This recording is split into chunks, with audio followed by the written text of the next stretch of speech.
Setelah mempelajari modul ini, saya bisa memahami bahwa konsep filosofi pendidikan Ki Hajar Dewantara itu tidak akan bisa diwujudkan bagi seorang guru yang tidak memiliki visi. Maka seorang guru wajib memiliki visi. Visi ini tidak akan bisa diwujudkan jika seorang guru tidak memegang prinsip nilai-nilai dari seorang guru penggerak. Guru harus mengingat dengan baik nilai mandiri, harus berkolaborasi, guru harus reflektif, dan yang paling penting juga seorang guru bisa melakukan inovasi-inovasi dalam pembelajaran.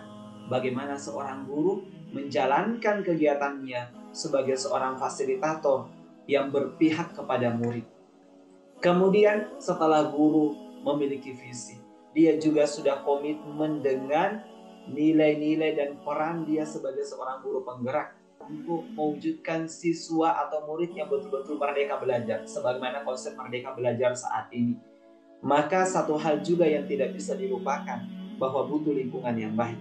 Lingkungan yang baik ini butuh diwujudkan lewat budaya.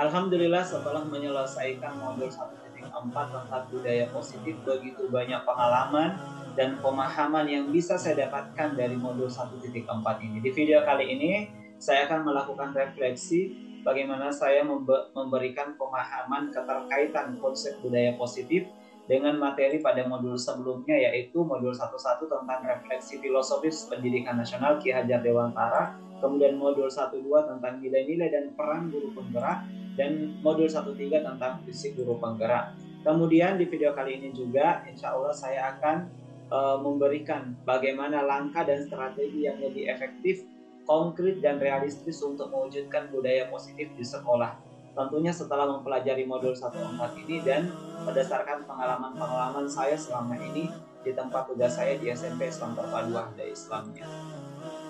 Dan filosofi pemikiran Ki Hajar Dewantara, kita sudah memahami bahwa guru memiliki tugas yang penting. Bagaimana seorang guru mampu menuntun anak menuju kebahagiaan mereka. Bagaimana seorang guru bukan sekedar memberikan tekanan kepada anak, bukan sekedar memberikan target-target kepada anak, tapi bagaimana seorang guru mampu menuntun anak berdasarkan minat dan bakat mereka. Dan untuk mencapai peran guru ini sebagai fasilitator untuk mengantarkan murid menuju kebahagiaan mereka, baik secara pribadi maupun di lingkungan masyarakat mereka ke depan insya Allah, maka seorang guru itu memiliki nilai-nilai yang harus dipegang kuat. Dan 5 nilai guru penggerak yang harus dipahami, yaitu berpihak pada murid, mandiri, kolaboratif, reflektif, dan inovatif. Di mana pusat roda dari nilai guru penggerak itu yaitu berpihak pada murid. Dan ini juga terkait dengan filosofi Ki Hajar Dewantara, filosofi pendidikan, bahwa tugas utama guru adalah bagaimana guru itu berpihak kepada murid. Dalam istilah Ki Hajar Dewantara, menghamba kepada murid. Bagaimana seluruh program-program yang dijalankan betul-betul berpihak pada murid. Dan ini juga terkait dengan konsep pendidikan di Indonesia saat ini, yaitu konsep merdeka belajar. Bagaimana sikap atau nilai mandiri seorang guru kolaboratif, reflektif, dan inovatif itu mampu berpihak kepada murid. Dan tentunya tujuan utamanya adalah bagaimana pembelajaran atau pendidikan ini mampu membahagiakan murid-murid menuju kebahagiaan mereka. Maka butuh sebuah budaya, butuh sebuah disiplin, yaitu budaya positif. Mewujudkan budaya positif di lingkungan sekolah itu tidak mudah. Butuh usaha, butuh perjuangan, dan butuh kolaborasi semua warga sekolah agar budaya positif yang diharapkan betul-betul bisa terwujud. Ibu dan bapak guru, untuk menerapkannya kita butuh konsep-konsep inti seperti disiplin positif, motivasi, perilaku murid, dengan cara kadang seorang guru harus memberikan hukuman, kadang harus memberikan penghargaan. Dan satu hal yang tidak boleh dilupakan selain hukuman dan penghargaan adalah konsep restitusi. Posisi kontrol restitusi seorang guru betul-betul harus dipahami. Ada 5 posisi kontrol guru. Ada guru sebagai penghukum, guru sebagai pembuat orang merasa bersalah, guru sebagai teman, guru sebagai monitor atau pemantau, dan guru sebagai manajer. Masing-masing memiliki keunggulan dan kebutuhan tertentu. Menurut saya setelah mempelajari modul ini, dari 5 posisi kontrol ini kadang dibutuhkan di saat-saat tertentu. Akan tetapi untuk menerapkan budaya positif, peran saya sebagai guru di sekolah, khususnya di tempat saya mengajar, yang lebih dominan adalah guru sebagai teman. Guru sebagai teman. Pada posisi ini, guru tidak akan menyakiti murid. Akan tetapi tetap berupaya mengontrol murid melalui persuasi. Posisi guru sebagai teman memang ada positif dan ada negatifnya. Di sisi positifnya yaitu hubungan baik yang terjalin antara guru dan murid. Guru pada posisi teman akan menggunakan hubungan baik ini, akan menggunakan humor untuk mempengaruhi murid. Hal negatif dari guru sebagai teman adalah misalkan suatu saat guru tersebut tidak memberikan bantuan kepada murid, maka murid akan kecewa dan berkata, saya pikir bapak atau ibu adalah teman saya. Murid akan merasa dikecewakan dan tidak mau lagi berusaha. Ini adalah hal yang negatif. Hal lain yang mungkin timbul adalah murid hanya akan bertindak untuk guru tertentu saja dan tidak untuk guru yang lainnya. Murid akan bergantung pada guru tersebut. Maka posisi yang lain juga sangat dibutuhkan. Kadang guru itu harus bersikap sebagai penghukum. Jadi guru menggunakan hukuman untuk memberikan penyadaran kepada murid. Walaupun ini tidak dominan untuk dilaksanakan kepada murid menurut saya. Dan kadang juga posisi kontrol yang lain seperti guru harus berposisi sebagai pembuat orang merasa bersalah. Di mana pada posisi ini guru akan bersuara lebih lembut, membuat murid akan bersalah dengan kesalahan-kesalahannya agar dia bisa tersadar. Di posisi ini murid akan memiliki penilaian yang diri yang mungkin kurang baik pada diri mereka. Murid mungkin akan merasa tidak berharga, atau mungkin murid akan merasa dikecewakan. Maka butuh lagi strategi-strategi yang lain untuk mengembalikan semangat dari murid itu. Oleh karena itu harus ada langkah yang harus kita laksanakan untuk bagaimana betul-betul disiplin positif itu bisa dilaksanakan dengan baik. Salah satu langkah setelah mempelajari modul ini yang perlu untuk dilaksanakan adalah 3 langkah dalam segitiga restitusi, yaitu menstabilkan identitas, kemudian validasi tindakan yang salah, dan menanyakan keyakinan. Langkah ini butuh dilaksanakan agar betul-betul membiasakan murid dengan hal-hal yang baik. Langkah pertama pada segitiga restitusi ini adalah menstabilkan identitas. Jika anak berbuat salah, maka ada kebutuhan dasar mereka yang tidak terpenuhi. Bagian dasar segitiga restitusi ini memiliki tujuan untuk merubah murid yang gagal, yang telah berbuat kesalahan, menjadi orang yang sukses. Seorang guru harus mampu meyakinkan mereka dengan mengatakan kalimat-kalimat yang positif seperti tidak ada manusia yang sempurna. Saya juga pernah melakukan kesalahan seperti itu. Akan tetapi seseorang itu tidak boleh putus harapan. Harus selalu bangkit. Jadi ketika seseorang atau ketika murid dalam kondisi emosional, maka otak itu tidak mampu berpikir secara rasional. Maka di saat inilah guru berperan untuk menstabilkan identitas murid. Murid butuh dibantu untuk tenang, mencari solusi untuk menyelesaikan permasalahan. Kemudian langkah kedua adalah memvalidasi tindakan yang salah. Konsep langkah kedua adalah guru harus memahami kebutuhan dasar yang mendasari tindakan murid berbuat kesalahan. Menurut teori kontrol, semua tindakan manusia baik atau buruk pasti memiliki maksud atau tujuan tertentu. Nah, ketika guru menolak anak yang berbuat salah, dia akan tetap dalam masalah. Yang diperlukan di sini adalah guru memahami alasan murid melakukan hal tersebut sehingga murid merasa dipahami. Nah, setelah itu langkah ketiga adalah menanyakan keyakinan. Teori kontrol menyatakan bahwa kita pada dasarnya termotivasi secara internal. Ketika langkah pertama tadi menstabilkan identitas, kemudian langkah kedua memvalidasi tindakan, sukses dilaksanakan, maka murid akan siap untuk dihubungkan dengan nilai-nilai yang dia percaya dan berpindah menjadi orang yang dia inginkan. penting menanyakan kepada murid tentang kehidupan ke depan yang dia inginkan. Cita-cita mereka ke depan, apa yang mereka harapkan di masa-masa yang akan datang. Dan ketika mereka sudah menemukan gambaran masa depannya, solusi yang bisa dia dapatkan sendiri, maka guru bisa membantu mereka untuk tetap fokus pada gambarannya. Melalui segitiga restitusi ini kita dapat mewujudkan murid menjadi murid yang merdeka. Mereka mampu menyelesaikan masalah dengan motivasi internal dan bertanggung jawab terhadap pilihannya.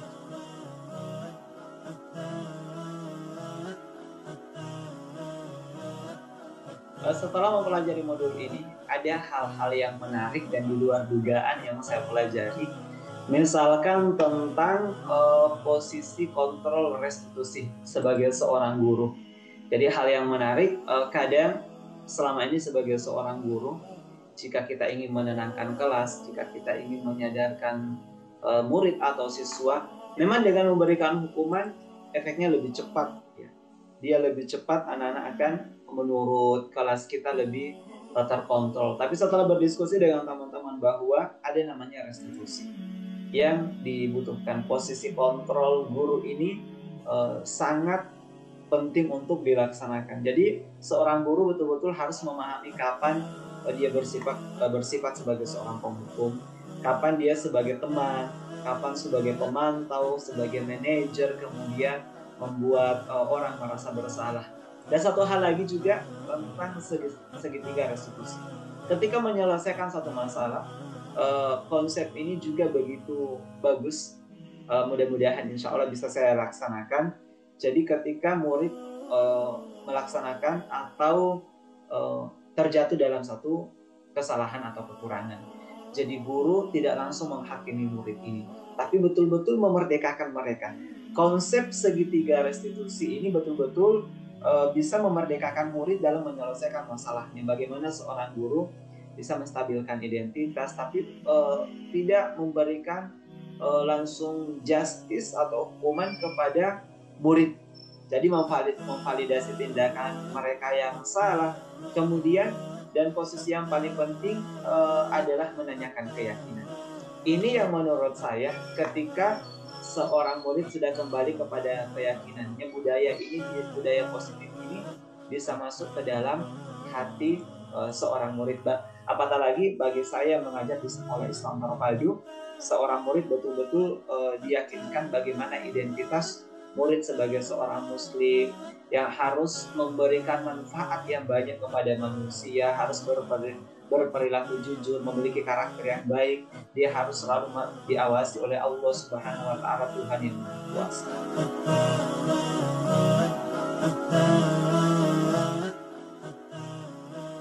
Perubahan dan cara berpikir saya untuk menciptakan budaya positif di kelas setelah mempelajari modul ini, saya harus banyak belajar, harus banyak mencari pengalaman-pengalaman khususnya dari teman-teman guru yang lain. Karena di setiap zaman, situasi dan kondisi murid itu berbeda. Jadi murid berbeda-beda, situasi dan kondisi yang mereka hadapi berbeda-beda. Berarti betul-betul butuh banyak belajar, butuh banyak sharing. Intinya saya butuh banyak kolaborasi dengan guru-guru untuk melaksanakan disiplin positif ini atau budaya positif ini. Karena untuk memunculkan budaya positif ini tidak bisa dilaksanakan oleh 1-2 orang guru, tapi betul-betul ada kolaborasi dari setiap warga sekolah. Bahkan mungkin butuh kolaborasi dari guru-guru di tempat lain untuk berbagi pengalaman dan berbagi solusi dari kasus-kasus yang telah mereka hadapi.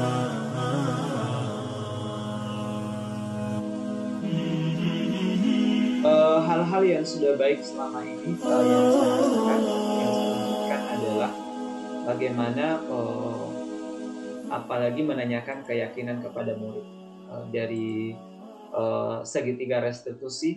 Jadi langkah ketiga menanyakan keyakinan ini alhamdulillah sudah sering saya laksanakan, akan tetapi untuk melakukan validasi tindakan yang salah, kemudian menstabilkan identitas murid ini perlu untuk saya terus coba kepada murid-murid saya. Insya Allah mudah-mudahan ini bisa dilaksanakan. Sebelum mempelajari modul ini juga, saya rasa hal yang sudah saya laksanakan dari segi 3 restitusi ini, bagaimana posisi kontrol guru itu, yaitu sebagai teman. Alhamdulillah kadang saya laksanakan bagaimana melakukan pendekatan kepada murid, memahami masalah mereka, termasuk masalah-masalah keluarga mereka. Kemudian kadang juga saya memposisikan diri saya memang tidak bisa dipungkiri kadang sebagai penghukum ketika masalah itu sudah berat dan begitu sulit untuk mengontrol murid, maka posisi penghukum itu kadang saya terapkan. Tapi mudah-mudahan ke depan sebelum menerapkan ini tentunya butuh kolaborasi sekali lagi kepada seluruh pihak-pihak yang ada di sekolah. Kalau di sekolah saya seperti ke guru BK, ke bagian kesiswaan, kedisiplinan, dan guru-guru yang lain, termasuk komunikasi dengan orang tua murid itu saya rasa itu sangat dibutuhkan karena kondisi keluarga seorang murid juga butuh untuk dipahami.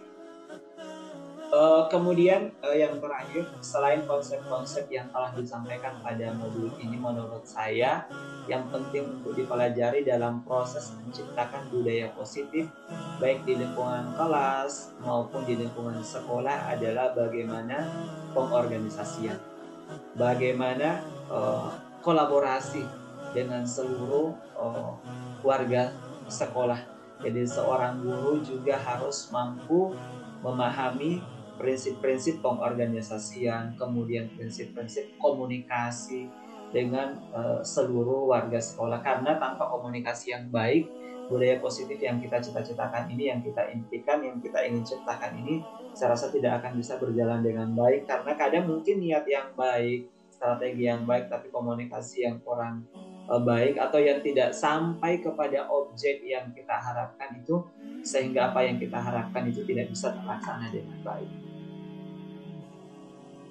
Baik Ibu dan Bapak Guru, demikianlah pemikiran reflektif saya terkait pengalaman belajar setelah mempelajari modul ini. Mudah-mudahan ada manfaatnya insya Allah, dan mudah-mudahan saya bisa terus belajar, saya bisa terus juga berbagi kepada teman-teman yang lain, dan bisa berkolaborasi dengan teman-teman guru untuk betul-betul bagaimana menciptakan budaya positif yang baik di lingkungan sekolah, dan insya Allah betul-betul mewujudkan konsep merdeka belajar, bagaimana menuntun murid menuju kebahagiaan mereka, baik kebahagiaan pribadi mereka maupun kebahagiaan mereka di lingkungan sosial mereka. Kemudian bagaimana bisa menuntun minat dan bakat anak tanpa anak merasa tertekan dalam melaksanakan pembinaan dan pendidikannya di sekolah.